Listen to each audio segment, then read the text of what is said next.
जो भी हमारे हिंदी स्टूडेंट्स हैं उनको मैं बता दूं कि ये questions GK today Android application में चल रही हमारी डेली 20 एमसीक्यू सीरीज 2022 से लिए गए हैं। इसलिए अगर आप इन क्वेश्चंस को टेक्स्ट फॉर्म में चाहते हैं इसके एक्सप्लेनेशन और क्विज के साथ, तो आप ज्वाइन कर सकते हैं हमारी इस डेली 20 एमसीक्यू सीरीज को, जो कि अवेलेबल है जीके टुडे एंड्रॉयड एप्लीकेशन पे। तो अब आपका ज़्यादा टाइम नहीं लेते हुए चलिए शुरू करते हैं। Good morning everyone, welcome back to GK today. और आज हम डिस्कस करेंगे 25 जनवरी के सबसे मोस्ट इंपॉर्टेंट करंट अफेयर्स। तो चलिए शुरू करते हैं। Question number 1, which country topped the medal tally in the 2022 Beijing winter Olympics. तो 2022 का बीजिंग विंटर ओलंपिक्स किसने टॉप किया है? आंसर है नॉर्वे। ठीक है, इनके पास कितने गोल्ड मेडल्स थे? टोटल 16। और नॉर्वे के बाद सेकेंड प्लेस पे था जर्मनी विथ टोटल 12 मेडल, और थर्ड प्लेस पे था चाइना, इनके पास 9 मेडल थे। तो अभी हाल ही में ये विंटर ओलंपिक्स ख़त्म हो गया है। कहाँ पे? बर्ड्स नेस्ट स्टेडियम में, जो कि चाइना में है। और प्रेसिडेंट शी जिनपिंग ने ओलंपिक गेम्स को सौंप दिया 2026 के होस्ट को, यानी मिलानो कॉर्टिना। ठीक है, देखिए इसके अलावा स्पेन से एक खिलाड़ी हैं जिनका नाम है कार्लोस अल्काराज, और इन्होंने हाल ही में रियो ओपन टेनिस टाइटल जीता है, और इन्होंने हराया है डीगो स्क्वेट्समैन को। कहाँ पे?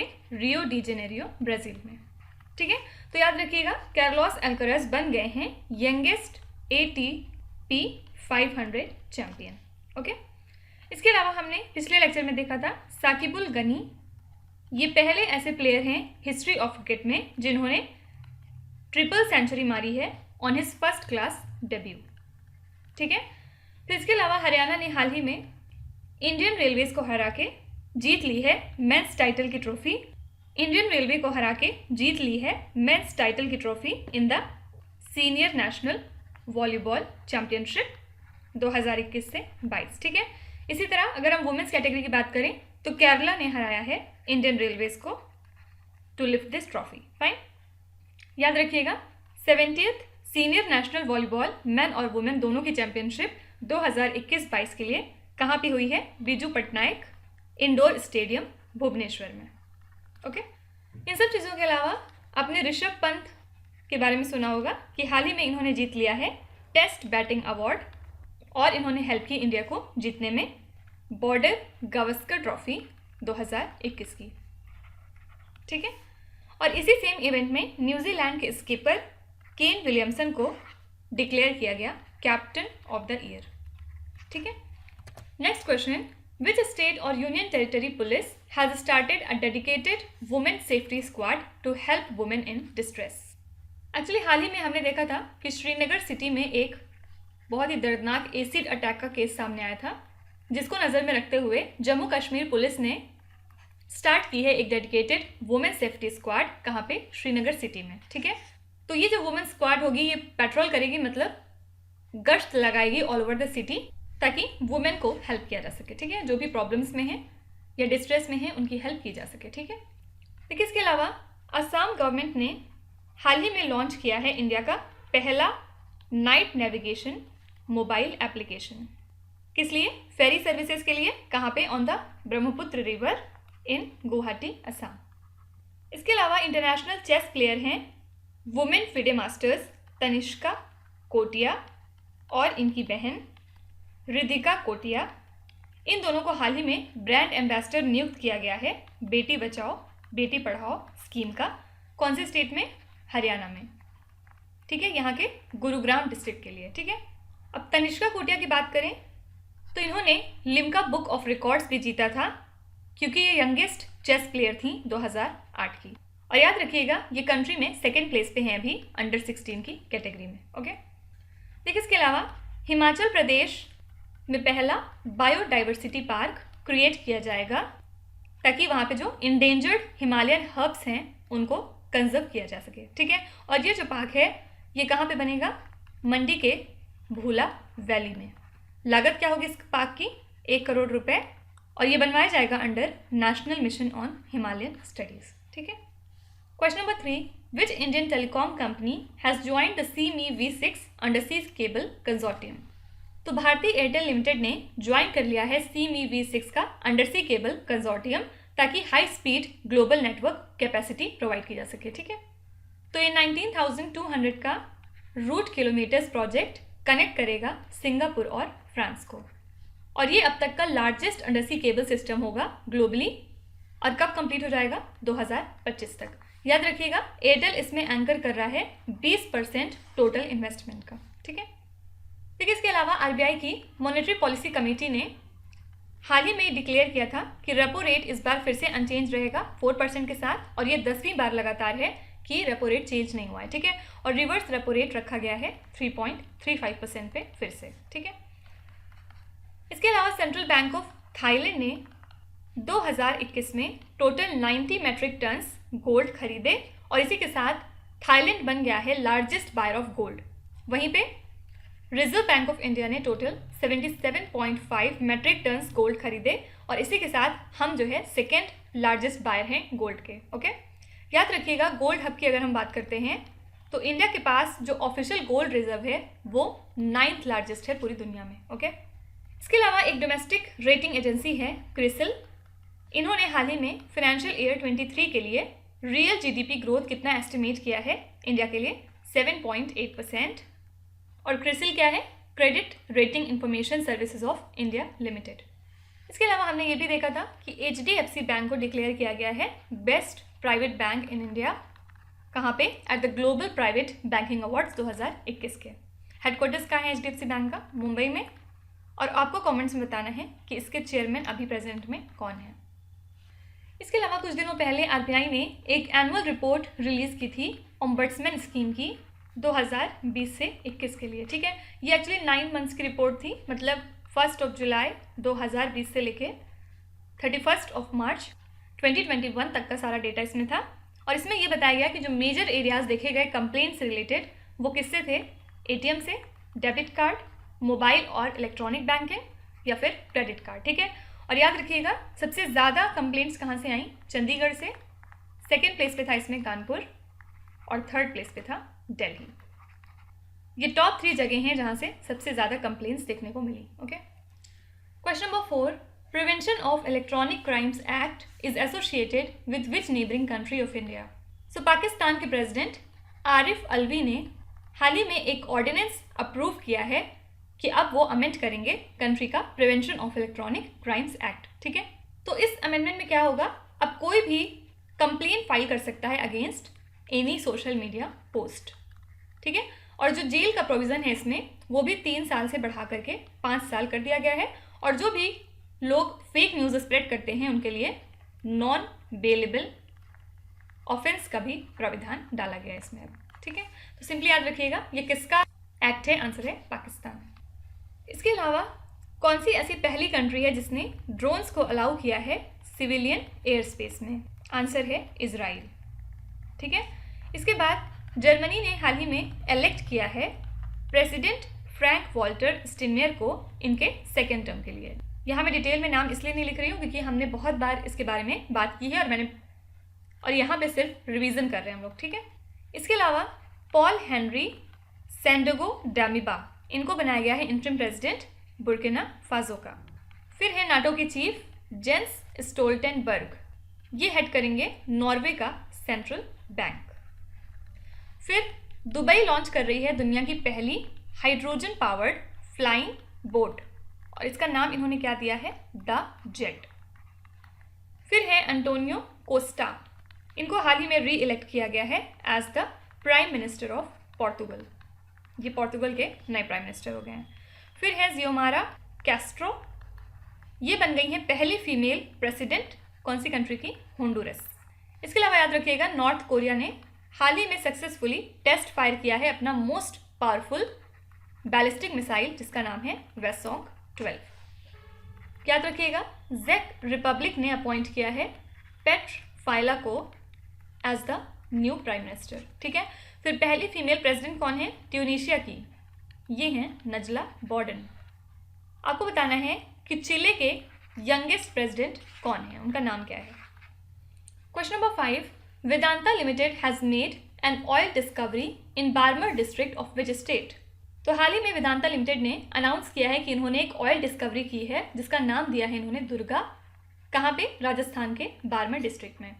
तो ये ब्लॉक दिया गया था वेदांता को under the open acreage licensing policy, और कंपनी ने अभी हाल ही में नोटिफाई कर दिया है डायरेक्टर जनरल ऑफ हाइड्रोकार्बन्स और ministry of petroleum and natural gas को इस ऑयल डिस्कवरी के बारे में। ओके, ठीक है। इसके अलावा union defence minister Rajnath Singh और union highway minister Nitin Gadkari ने सितंबर 2021 में इनॉग्रेट किया था emergency landing facility on a national highway. कहाँ पे? राजस्थान में। ठीक है, तो ये पहली बार है जब एक नेशनल हाईवे यूज़ किया जाएगा as the emergency landing facility Indian air force aircraft के लिए। ठीक है, इसके अलावा कुछ दिनों पहले हमने देखा था कि बॉर्डर सिक्योरिटी फोर्स ने लॉन्च किया था एक ऑपरेशन जिसका नाम था ऑपरेशन सर्द हवा, ताकि पाकिस्तान बॉर्डर पे जो सर्विलांस है उसको और ज़्यादा बढ़ाया जा सके। ठीक है, यूजुअली इसको लॉन्च करते हैं हम राजस्थान बॉर्डर पे, स्पेशली जो हमारा जैसलमेर का एरिया है वहाँ पे। इसी तरह सिमिलरली हम एक गर्मी में ऑपरेशन करते हैं जिसका नाम है ऑपरेशन गर्म हवा। और इन ऑपरेशंस का मतलब क्या होता है, क्या एम होता है, जो इनफिल्ट्रेशन है बॉर्डर के ऊपर वहाँ पे प्रॉपर कंट्रोल हो सके। ठीक है, अब राजस्थान से कुछ इंपॉर्टेंट नेशनल पार्क्स देख लेते हैं। सबसे पहले है क्यूलाडियो, फिर है रणथंबोर, ये वो नेशनल पार्क्स हैं जो बार बार एग्जाम में पूछे जाते हैं। फिर है काला देवी वाइल्ड लाइफ सेंचुरी, इसके बाद है सरिस्का, सरिस्का बहुत पूछा जाता है। फिर है रामसागर और एक लास्ट है डेजर्ट। ठीक है, तो ये 6 ज़रूर याद रखिएगा। इसके अलावा हमने देखा था कि Hoysala temples of Belur, Halebid and Somanathapura कहाँ पे? कर्नाटका में। इनको नॉमिनेट किया गया है for the world heritage list for the year 2022 से 23 के लिए इंडिया से। याद रखिएगा 2014 से जो सैक्रेड एंजेम्बल्स ऑफ द होयसलाज हैं ये यूनेस्को की टेंटेटिव लिस्ट में मौजूद हैं। ठीक है, आपको कमेंट्स में बताना है कि पहली यूरोपियन कंट्री कौन सी है जिसने कि कोविड-19 वैक्सीन को मैंडेटरी कर दिया है अपने यहाँ पे। अपने आंसर कमेंट्स में लिखिए। Question number 6, which country successfully tested a new naval air defence system Sea Dome. तो कौन सी कंट्री ने हाल ही में सक्सेसफुली टेस्ट कंडक्ट कर लिया है नई नेवल एयर डिफेंस सिस्टम का, जिसका नाम है सी डोम। आंसर है इजराइल। एक्चुअली सी डोम सिस्टम एक तरह का नेवल वर्जन है आयरन डोम का, जिसको कि यूज़ किया जाता है रॉकेट्स को शूट डाउन करने में जो कि फायर होती हैं गाजा स्ट्रिप से। ठीक है, तो ये जो नया सिस्टम है इसको इंस्टॉल किया जाएगा इजराइल के लेटेस्ट कॉर्वेट शिप्स में। ओके, ठीक है, इसके अलावा इंडिया और फ्रांस ने एक रोड मैप तैयार किया है on blue economy and ocean governance. ठीक है, तो ये जो एग्रीमेंट है एम क्या होगा इसका कि ये साइंटिफिक नॉलेज को कंट्रीब्यूट करेगा और बात करेगा ओशन कंजर्वेशन की, कि किस तरह से हम ओशन को अपने और ज़्यादा सस्टेनेबल बना सकते हैं। ठीक है, तो पूछा जा सकता है कि road map on blue economy and ocean governance ये इंडिया ने कौन सी कंट्री के साथ मिलकर तैयार किया है? आंसर है France.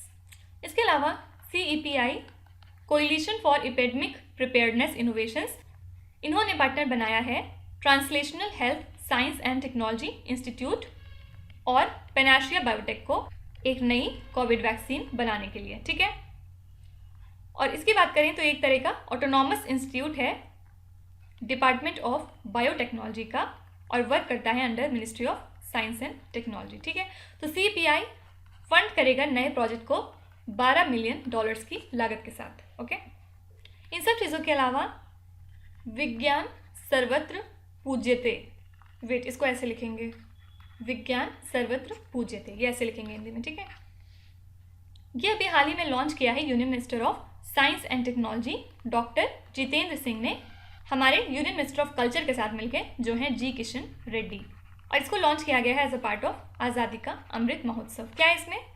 Basically national science day जो हम मनाते हैं 28 फरवरी को, उसको कमेमोरेट करने के लिए थोड़े दिन पहले इसको मनाया जाता है। ठीक है, तो इसमें डिस्प्ले किया जाएगा कंट्री की जो भी लेगेसी हैं in the field of science and technology simply. Okay, question number 7, umbrella scheme of border infrastructure and management is associated with which union ministry. तो हाल ही में गवर्नमेंट ने अप्रूव किया है कि central sector umbrella scheme border infrastructure and management की, इसको continue किया जाएगा फ्रॉम 2021-22 से लेके 2025-26 तक के लिए। ठीक है, और लागत कितनी होगी? 13,020 करोड़ रुपए की। तो ये जो स्कीम है ये वर्क करती है under ministry of home affairs, और इसका काम क्या होता है? जो बॉर्डर फेंस हैं, बॉर्डर फ्लड लाइट्स हैं, टेक्नोलॉजिकल सोल्यूशंस हैं, बॉर्डर की रोड्स हैं, हमारी बॉर्डर आउटपोस्ट हैं, उनको डेवलप करना, उनके इंफ्रास्ट्रक्चर पे खर्च करना, ताकि हमारा जो इंडो पाकिस्तान बॉर्डर है, इंडो बांग्लादेश बॉर्डर है, Indo China, Indo Nepal, Indo Bhutan और इंडो म्यांमार बॉर्डर हैं, वो सेफ हो सकें। ओके, लेकिन इसके अलावा 6th एनिवर्सरी हाल ही में मनाई हमने श्याम प्रसाद मुखर्जी रुर्बन मिशन के लॉन्च की। ठीक है, इसको लॉन्च किया गया था under the ministry of rural development, कब? 2016 में। और इनका काम क्या था?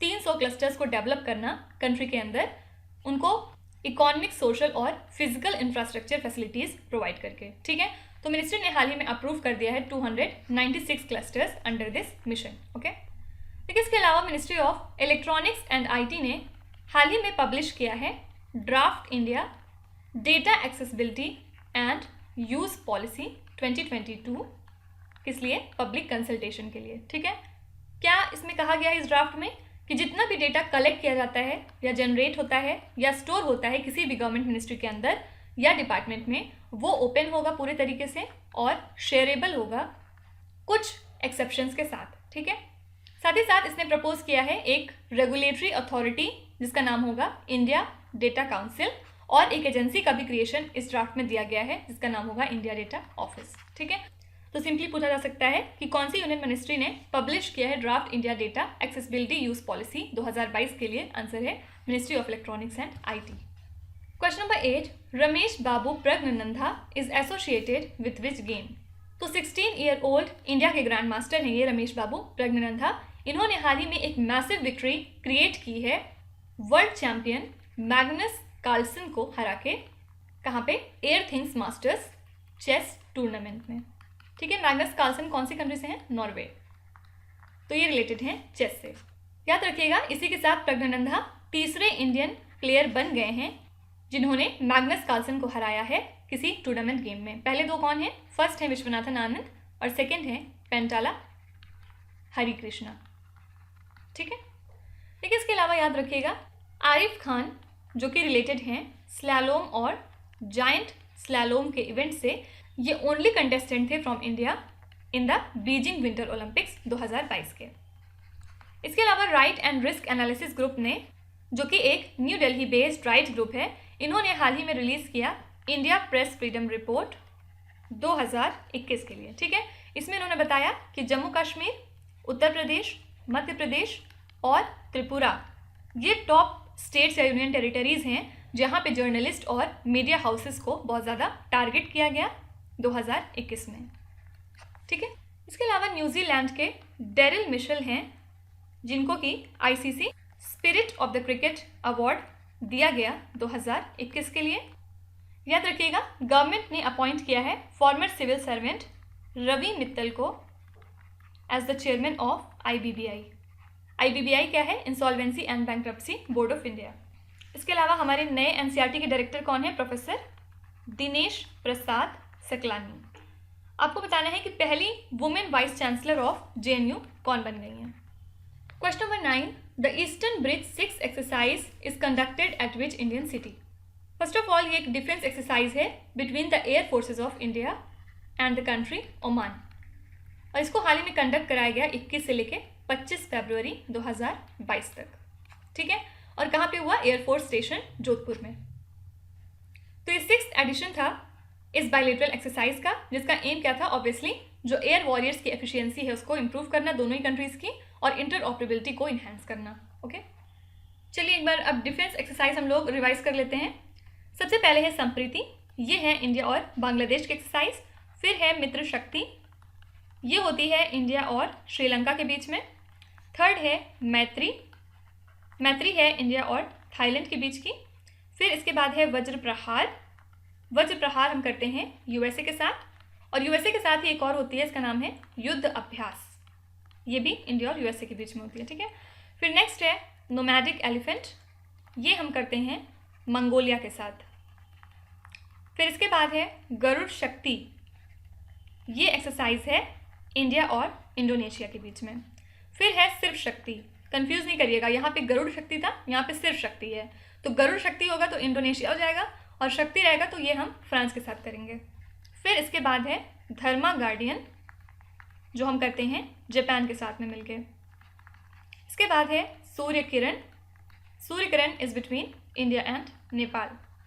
फिर है हैंड इन हैंड जो हम करते हैं चाइना के साथ। फिर है सिम्बेक्स, सिम्बेक्स इंडिया और सिंगापुर के बीच में होता है। फिर इसके बाद है कॉरपैट जो भी हाल ही में कुछ दिन पहले हुई थी, ये इंडिया और थाईलैंड के बीच की है। और लास्ट है जैद तलवार, ये है इंडिया और यूए के बीच में। याद रखिएगा लास्ट ईयर हमने एक नेवल एक्सरसाइज कंडक्ट की थी सऊदी अरेबिया के साथ जिसका नाम था अल मुहेद अल हिंदी।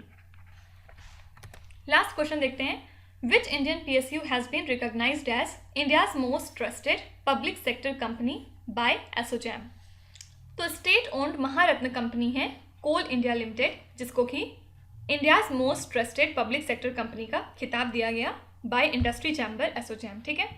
और ये जो कंपनी है इस्टेब्लिश कब हुई थी? 1975 में। हेडक्वार्टर्स कहाँ है? कोलकाता में। और ये सिंगल लार्जेस्ट कोल प्रोड्यूसर है पूरी दुनिया में, जो करेंटली 85 कोल माइंस ऑपरेट करती है अक्रॉस 8 स्टेट्स, ठीक है। देखिए इसके अलावा ट्रेडिशनल इंडियन क्राफ्ट्स को फेमस करने के लिए Indian council for cultural relations ने ऑर्गेनाइज किया है एक क्राफ्ट एग्जीबिशन कम फेयर टाइप का चीज़, कहाँ पे? न्यू दिल्ली में, ठीक है। और ये जो फेयर है इसका नाम क्या दिया है? Coalitions craft culture community and climate. तो टोटल इसमें 22 क्राफ्ट पर्सन होंगे 11 डिफरेंट स्टेट से 5 कैटेगरीज के अंदर, ठीक है। याद रखिएगा ICCR फंक्शन करता है under union ministry of external affairs. इसके अलावा वर्ल्ड कैंसर डे कब होता है? 4 फरवरी को। ये बहुत पूछा जाता है एग्जाम में। और थीम क्या थी इस साल की? क्लोज द केयर गैप, ठीक है। आपको कमेंट्स बता रहे हैं कि नेशनल टूरिज्म डे हम कब सेलिब्रेट करते हैं और 2022 के लिए क्या थीम थी इसकी। तो अब आ जाते हैं आपके क्विज पे। ये 5 क्वेश्चंस हैं जिनको आपको ध्यान से पढ़ना है और इनका जवाब आपको कमेंट्स में लिखना है। तो यहाँ पे वीडियो को पॉज करिए, ध्यान से क्वेश्चंस को पढ़िए। जो भी आपको आते हैं वेल एंड गुड, जो नहीं आते हैं कोई भी बात नहीं, विथ टाइम डेफिनेटली आपका स्कोर इंप्रूव करेगा। बस आपको कॉन्सिस्टेंट और पेशेंट रहने की ज़रूरत है, ठीक है। So that's it for today. I hope you have like the session. आज का सेशन आपको कैसा लगा ज़रूर बताइएगा कमेंट्स में। साथ ही साथ आपका कोई भी रिव्यू है, फीडबैक है, सजेशन है तो वो भी आप हमें दे सकते हैं। हमें जानकर खुशी होगी और हम पूरी कोशिश करेंगे उसको इम्प्लीमेंट करने की। तो कल फिर मिलेंगे हम लोग सेम टाइम सेम जगह कल के करंट अफेयर्स के साथ। Till then stay tuned. Thank you so much for watching and please do not forget to subscribe to GK today. With this Meenu Zaid Sana signing of.